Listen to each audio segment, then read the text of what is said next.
your good vibes.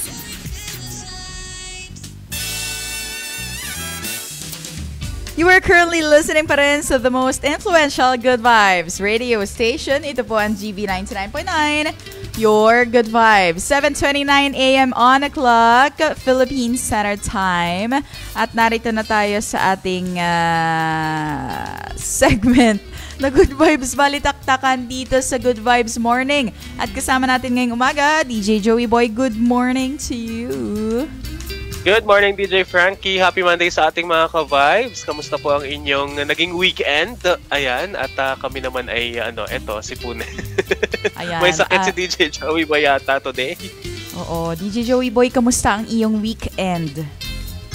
Masaya ang weekend road trip tayo, DJ Frankie, ay, itong weekend. Relaxing yan for me. Oo, so ito, paikot-ikot lang tayo dito sa Batangas. Ayan, nangungulit ng ating mga ka-vibes. Hanggang saan ka umikot, DJ Joey Boy? Nakarating tayo ng malapit lang naman dito sa parte ng Bawan, Batangas. Ayan, Batangas City, San Pascual. Ayan, yun ang ating mga inikot na itong weekend. Okay, ayan mga ka-vibes, no? Nakikiotsoso tayo sa buhay ni DJ Joey. But anyway, pinabati ko ng Good Vibes Morning. Nakinig kanina sa ating GV Balita Express si Kuya Arnold, sabi niya, good morning po, watching po live from City of Coronadal. DJ Joey Boy, umabot tayo doon. Wow, at eto naman si Eman Pijares, good morning, all the way from the capital tuna of the Philippines, General Santos City. Ayan ang mga nakikinig sa atin this morning. At live din tayo ngayon sa ating official Facebook page na GV 99.9 FM. At syempre kung gusto niyo maki-jump in sa aming discussion ay ang aming hotline number po ay 0926-079-8708 at pwede ka rin mag-message dito sa aming Facebook page nga na GV 99.9 FM. DJ Joey Boy, gusto mo bang i-Good Vibes Morning itong mga nakikinig sa atin ngayon? Mga taga-ibang lugar, syempre. Totoo. Good morning, good morning. Maraming salamat po sa pagsubaybay sa aming Facebook Live at sa pakikinig sa aming programa ni DJ Frankie. Kamusta po kayo dyan? Talagang all the way from Mindanao. Ayan, ang Mindanao ay hindi naapektuhan ng bagyo at for sure ay talagang maganda ang panahon dyan. Masarap ang tuna. Oo, kasarap nga eh. Pero ang aking tanong, nasaan ka mga taga Batangas na are at walang nagme-message sa atin? Tayo nandun eh. Nasa radyo kasi sila, DJ Frankie. Oo, ayun pala. But anyway, ay kasarap ata ng mga tulog ng mga ito. At kung papasok po kayo sa trabaho, sa school, DJ Joey Boy, ay may pa-abiso ka ba sa kanila? Oo, well, wala na po, hindi na po nakataas sa signal number 1 ang probinsya ng Batangas, mga ka-vibes. Kaya may pasok po tayo today. Kaya bango na gising na mag-almusal na sa may mga pasok today. At syempre, kahit wala pang tayong signal number 1 or wala na tayo sa signal number 1, ay huwag pa rin kakalimutan ang aming paalala lagi na magdala ng payong dahil easterlies muli ang iihip na hangin dito sa atin sa Batangas. Kaya maaari pa rin ang pag-ulan at ang mga mauulap na kalangitan sa bandang hapon. DJ Frank. Ayan. At syempre mula nga sa bulletin kanina ng Pag-asa, gusto ko DJ Joey Boy yung kanilang pagkaka-post sa kanilang X account, ang Pag-asa. Ito mga ka-vibes, kuha tayo ng sources sa trusted sources. Sabi nila, Ramil is about to exit the Philippine Area of Responsibility. Simple-simple, pero very informative. Ngayon po ay ang signal number 1 ay nasa Ilocos Norte, Abra, Ilocos Sur, Benguet, La Union at Pangasinan as of 5 a.m. At wala na pong signal number dito sa ating lalawigan ng Batangas. Kaya bumangon ka na, tanghali na, 7:33 a.m. on the clock. At sa mga namamaneho po ngayong oras na ito, drive safely, put your seatbelts on, use the proper turning signals, and sunod po tayo sa tamang batas trapiko. Para naman sa mga ka-vibes natin, sitting pretty dyan, always find time to exercise and drink lots of water. Kaya naman DJ Joey Boy, ano ga ang ating balitaktakan for today? Ito muna pala, 66 days to go bago magpasko. May nabago na ba sa iyong mga plans in your life sa paparating na Pasko, DJ Joey Boy? May menu ka na ba na Noche Buena? Ay, wala pa tayong menu kasi si Mrs. talaga ang nagluluto kapag ganyang mga panahon. So talagang Oo, nakikitikim lang tayo at nakikikain. So kung ano man ang lutuin ng meses, wala tayong reklamo dyan. Dahil hindi naman tayo sensitive, lahat naman ay ating kinakain. Oo. At eto, punta naman tayo mula Bagyo na update natin. At ito ng Kapaskuhan ay mga ka-vibes, mag-ipon-ipon na kayo ng mga ireregalo, di ba? Yung utay-utay na para hindi isang bugsh, gusto mo yun, may sound effects ako ng akin. Yung isang bagsakan sa pagdating ng December. Pag nabigay yung Christmas bonus mo, goodbye sa'yo. Parang ganon. Yung utay-utay na ngayon, ha? Dahil October na 66 days to go bago magpasko. At syempre, binabati ko na kayo ng advance. Merry Christmas, mga ka-vibes. At binabati ko rin si Scotty. Sabi, good morning, DJ Frankie. Ganda mo naman po. Nakita kita sa live. Balita mo sa FL. Ng bola. Charot. Sabi ka, pinaingats lagi. Inom madaming tubig ko. Parang manliligaw ang message na iyon eh. Pero thank you, Scotty, for tuning in. And have a beautiful day. At ito pa, DJ Joey Boy. Kanina ay nabanggit mo, di ba? Lifted na rin yung sea travel sa Romblon, Marinduque at Batangas. Tama ba yun? Oo, tama DJ Frankie. Dahil kahapon nga, simula alas 5 ng umaga, kasabay ng pagtataas sa signal number 1 ng Batangas Province, ay sinuspindi rin ng Philippine Coast Guard ang mga sea travels papuntang dyan nga sa ibang parte ng Mimaropa region at maging dyan sa Kabikulan. At update natin as of 5 o'clock today, dahil tinanggal na ang signal number 1 sa probinsya ng Batangas, abay balik biyahe na rin po muli ang mga barko at ang mga watercrafts na patungong Batangas, Oriental at Occidental Mindoro, Romblon, Marinduque at Quezon. Ayan, so sa mga ka-vibes natin na pabiyahe, ayan, ingat-ingat po at makipag-coordinate na kayo sa inyong mga binilhan ng ticket. Kung pwede na kayong sumakay o kung pwede na kayong magpa-schedule ngayong araw para makauwi kayo. Yes, at DJ Joey Boy, sa mga na-stranded, no? Kasi usually marami na stranded dyan. Good vibes morning po sa inyo. Sana'y nakapag-almusal na kayo. And hilamos na mukha. Alam ko yung feeling na ganyan, DJ Joey Boy, nasa stranded sa port. Ay talagang nakakainit ng ulo. Hindi mo alam kung paano ka hihiga, kung babaluktot. Lalo ngayon, malamig na yung panahon. At na-transitioning nga tayo sa mula habagat to amihan, na ang amihan nga po yung malamig. Ang paggising, kaya lagi kang late. Ganon. At DJ Joey Boy, eto lang merong nakakalunos na balita. Isang bahay na bagsakan ng isang puno at 5 nasawi. Isang pamilya to, DJ Joey Boy. Sa iba, sasabihin nila ay kanina may nabasa rin ako, sasabihin nila na baka okay lang daw, sabi ng iba. Tapos, dahil isang pamilya, okay lang. Pero, other than that, ay ang mga tao talaga ay doon nag-e-end. Pero, bata pa po, yung mga nasawi. At dahil isang pamilya ito, may mga iiwanan pa rin silang pamilya. At yung, bakit kaya nagkaganito, DJ Joey Boy, no? Ano masasabi mo dyan? Actually talagang kalunos-lunos at saka nakakaawa yung pamilya. Imagine, merong 5 months na sanggol na bata at saka 11 years old na batang lalaki ang namatay matapos nga mabagsakan. Malaking puno kasi ito, DJ Frank, itong buli. Ayan. Kami ay may puno rin ng ganyan. May puno rin kami ng ganyan dati na malapit sa bahay. At kapag tumataas talaga yan, as in sobrang taas niyan. Parang parang anahaw ang style. Ganun siya kalaki, kasolid. Kaya siguro dahil nga may bagyong Ramil, DJ Frankie, at dumaan yan sa probinsya ng Quezon at naapektuhan, siguro ay sa lakas ng hangin at sa tagal ng ulan na naranasan sa probinsya ay lumambot yung lupa at yun yung dahilan para bumagsak ang puno ng buli sa kabahayan. Ayan, kaaawa nga lamang at nakakapanghinayang kasi syempre kapag ganitong bagyuhan, ang lagi nating paalala, tumigil sa loob ng bahay, huwag nang lalabas kung hindi kinakailangan. Pero ang nangyari ay kung kailang nasa loob sila ng bahay na iniisip natin na safe tayo, doon naman na disgrasya ang mga pamilya. Kaya amin pong ipinararating ang ating pakikiramay sa mga kamag-anak at kapamilya nitong pamilya na namatayan dahil nga sa pagbagsak ng puno ng ito.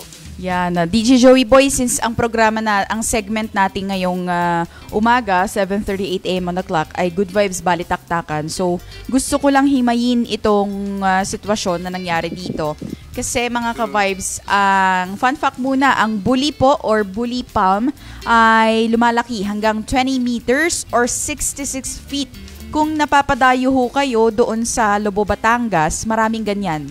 Yung mga bangin, tapos ka-level lang ng kalsada, yung puno, yun po ang bully. Tama ba, DJ Joey Boy? Yung napakatayog, napakataas na napakatayog. puno. Napakatayog. Walang sanga ito. Saranggola. Walang sanga ito, DJ Frankie.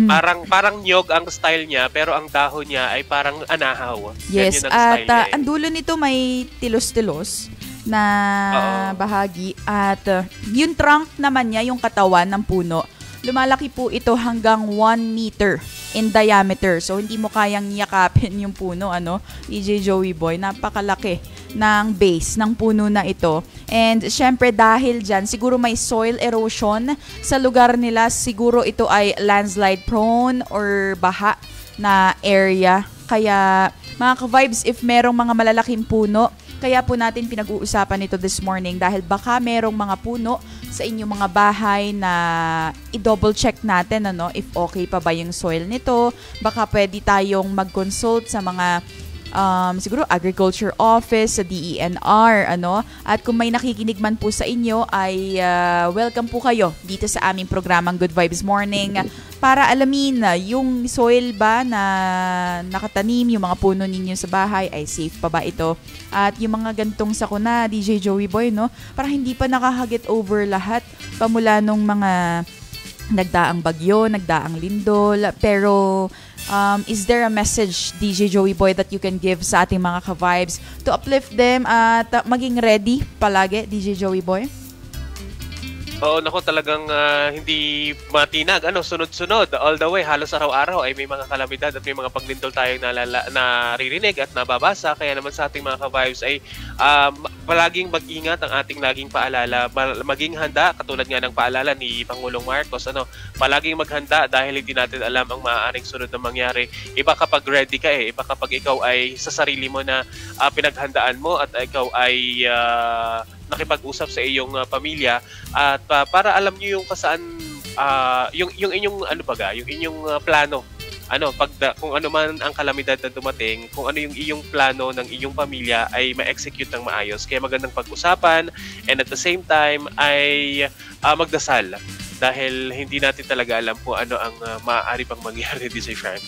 Ayan, at tama yan, Again, balik tayo sa bully, mga ka-vibes. Ito po ay nabubuhay for 30 years. Kaya kung may mga puno dyan, baka lumalambot na nga yung kahoy. Kasi kung 30 years po ito nabubuhay, ay syempre nag-rotten din po kasi yung mga ganyang puno.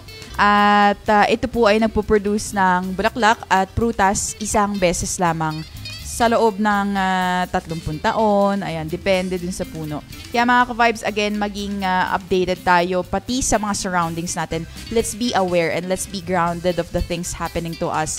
Pati pala sa mga puno, DJ Joey Boy, kailangan natin maging alerto sa mga ganyan. Maging aware. Totoo. Kaya dito sa amin, DJ Frankie, yung aking tatay, kapag medyo kasi sa paligid ng aming bahay ay may mga puno rin ng mangga. Ayan. So kapag malalaki na, ay talagang pinuputol. Ano yung binubonsai? Ayan. Bonsai ang term para hindi na siya malaki. Tapos ay kapag sobrang malaki na ay talagang kailangang patayin yung puno kasi delikado na nga siya. Pero sinisecure naman namin na may kapalit yung punong pinatay. So nagtatanim ulit kami ng puno doon naman sa mas malayong bahagi o malayong lugar na sa bahay. Ayan. At syempre nakikiramay tayo sa pamilyang nasawian ng mga kapamilya. And DJ Joey Boy, may isa pa tayong pinakikiramayan, baka pwede nating i-share sa radyo ngayong umaga. Oo, naku mga ka-vibes, kung hindi po ninyo nalalaman, ang ating pong dating Executive Secretary na si General Eduardo Ermita ay pumanaw na po sa edad na 90 anyos noong October 18. Araw po yan ng Sabado. Ayan, ayon po sa impormasyon ay pumanaw nga noong Sabado si dating Executive Secretary at former Secretary of National Defense General Eduardo Ermita. Mga ka-vibes, si General Ermita ay sumakabilang buhay bandang alas 8 ng umaga. 3 buwan yan, DJ Frankie, matapos niyang ipagdiwang ang kanyang 90th birthday noong July 13.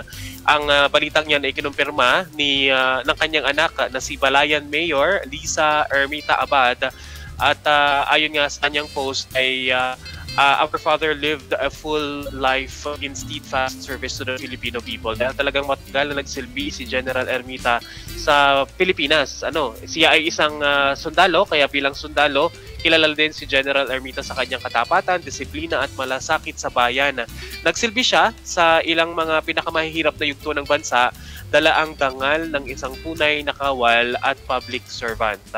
Para sa kanyang pamilya, DJ Frankie, na tinatawag din nilang Papa o Lolo Ed, siya daw ay haligi ng karunungan, lakas at pagmamahal. Samantala, inalala rin ng mga taga 1st District ng Batangas ang kanyang dedikasyon at liderato na nagsilbing inspirasyon sa marami. Nagpaabot naman ng pakikiramay si Congressman Leandro Leviste sa pamilya Ermita. At ayon nga kay Congressman Leviste ay lubos po ang kanyang pakikiramay sa pagpanaw ni General Eduardo Ermita, isang dakilang lingkod bayan, huwarang sundalo at dating kinatawan ng unang lungsod ng Batangas. Maging si Calacas City Mayor Nasona DJ Frankie ay nagbigay pugay din kay General Ermita. At ang detalye po ng kanyang burol at ang kanyang libing ay i-anunsyo daw ng pamilya sa mga susunod pang araw. DJ Frankie. Thank you so much sa impormasyon, DJ Joey Boy. At meron pa ba tayong gustong i-add this morning? DJ Joey? Ay, medyo nawala po si DJ Joey sa ating linya. Pero mga ka-vibes, gusto ko lang mag-take on doon sa puno kanina ng pinag-uusapan natin. Though nakasawi siya ng buhay, I just want to include this sa ating Good Vibes Balitaktakan na just like a tree full of life na hindi kailangang bigyang pansin pero tumataas at nabubuhay. Just like the tree full of life, it bears fruit, it bears life. So sa mga tao nakikinig ngayon at sa atin na buhay ngayong umaga, you are chosen to live today because the basic concept of life and love is choice. So I hope everyone chooses to live the life, be the best version of yourself, and syempre ay spread good vibes every day. Okay? Alright. At ngayon nga, ay October 20, 2025, 7:46 a.m. on the clock, Philippine Standard Time. 66 days to go bago magpasko. DJ Joey, may good vibes message ba tayo sa ating mga ka-vibes? Hello? Narinig na po ba ako? Yes.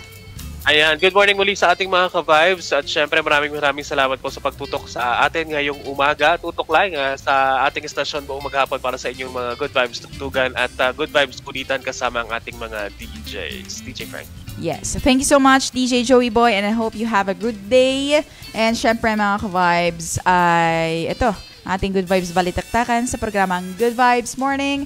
And for more kwentuhan and Good Vibes music all day long, manatiling nakatutok sa GV 99.9. Ako po si DJ Frankie at nakasama natin sa linya si DJ Joey Boy. 7:47 a.m. on the clock. DJ Frankie po, spreading good vibes until 10 a.m. Here's your next song, Billionaire by Chavi McCoy. Dito lamang yan sa the most influential Good Vibes radio station. GV 99.9, your good vibes.